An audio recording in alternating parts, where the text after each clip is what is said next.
안녕하십니까? 자, 이번에는 챕터 5번의 정보경찰 활동으로 넘어가 보도록 하겠습니다. 정보경찰 활동은 앞쪽에 이론 부분이 있고 뒤쪽에 집시법이 있습니다. 이제 경비 부분에서 여러분들이 보셨던 것처럼 집시법 시행령에 일부 개정이 된 부분이 등장을 했습니다. 그래서 그 부분 일단 주의를 하셔야 되고, 그리고 이제 보안 업무 규정과 관련된 부분에서 신원조사 부분은 개정이 된 채 여러분들 책에 실려 있습니다. 그래서 그런 부분들을 여러분들이 이제 하나 알고 계셔야 되죠. 자, 그러면 제1절 요약 부분에 약간 지금 한 3페이지 정도 있는데요. 잠깐 보고 안에 문제로 넘어가 보도록 하겠습니다. 제1절은 정보경찰 활동의 이해, 그리고 제2절은 실제 이렇게 되어 있습니다. 정보경찰 활동의 이해라고 하는 제1절 부분에는 정보경찰 활동의 의의가 일단 맨 앞에 표현이 되어 있습니다. 공공의 안녕과 질서에 대한 위험이나 경찰 위반 상태를 제거하거나 치안정책 수립에 필요한 정보를 제공하는 활동이다. 이렇게 지금 되어 있습니다. 근데 이게 이제 여러분들이 아시다시피 너무 추상적이다라고 하는 비판을 받고 있기도 하죠.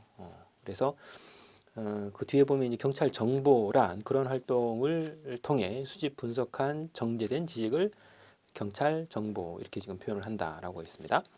그 다음 2번을 보면 경찰 정보 활동의 목적이 나와 있습니다. 개념에 나와 있다시피 이제 공공의 안녕과 질서에 대한 위험을 사전에 이제 알아차리기 위한 활동인 것이죠.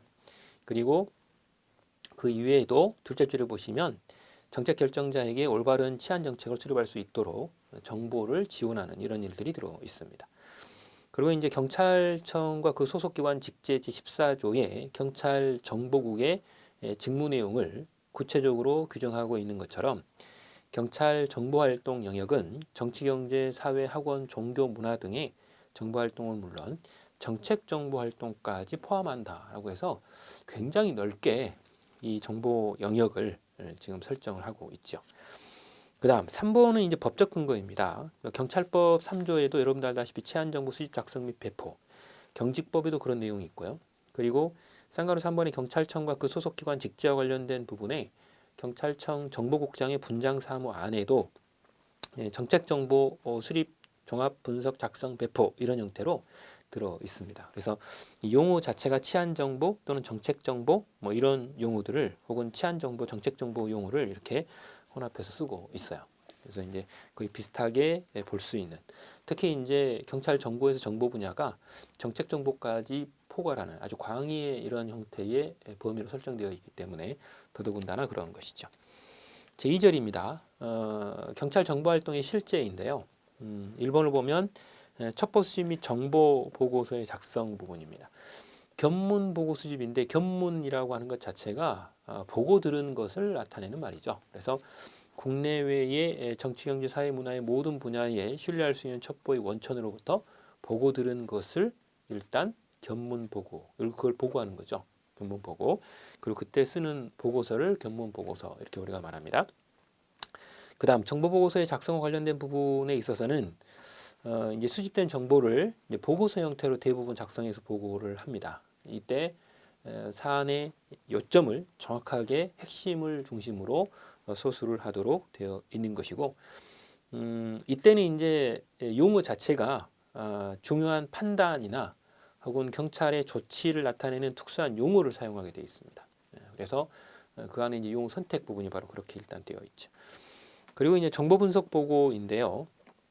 정보 상황 보고가 있고 정보 판단서라고 하는 이런 형태가 있습니다. 정보 상황 보고 혹은 정보 상황 보고서입니다. 이거는 일명 우리가 속보라고 부르는 부분입니다. 그래서 이제 집회 시위가 이루어질 때 그 상황 혹은 그 갈등이 우려되는 사안에 대해서 이제 경찰 내부뿐만 아니라 경찰 외부까지로 전파되는 보고서를 정보 상황 보고서 이렇게 우리가 표현을 하죠. 그리고 밑에 보면 정보 판단서 혹은 판단 대책서 이렇게 지금 되어 있습니다. 이런 경우는 집회 시위가 신고가 되고 되거나 혹은 신고되지 아니한 집회 시위를 하더라도 개최가 될 것으로 예상되는 집회 시위에 대한 상황이나 그런 문제점 그리고 그에 대한 대책을 중심으로 보고서가 작성이 되는데, 이때 이제 이 특별한 경우가 아니면 이 판단서라고 하는 것은 작성되지 않고 곧바로 대책서를 작성하게 되는 경우도 있는 것으로 나와 있습니다.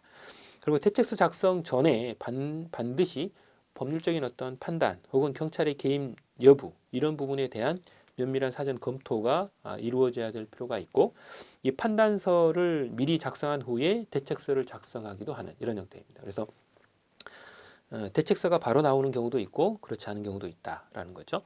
그리고 이제 일반적으로 정부 대책서를 토대로 해서 뭐 경비 대책서 그리고 이제 그 이후에 다른 여러 가지 기능에 따른 대책서들이 후속해서 이 작성이 되는 이런 형태입니다.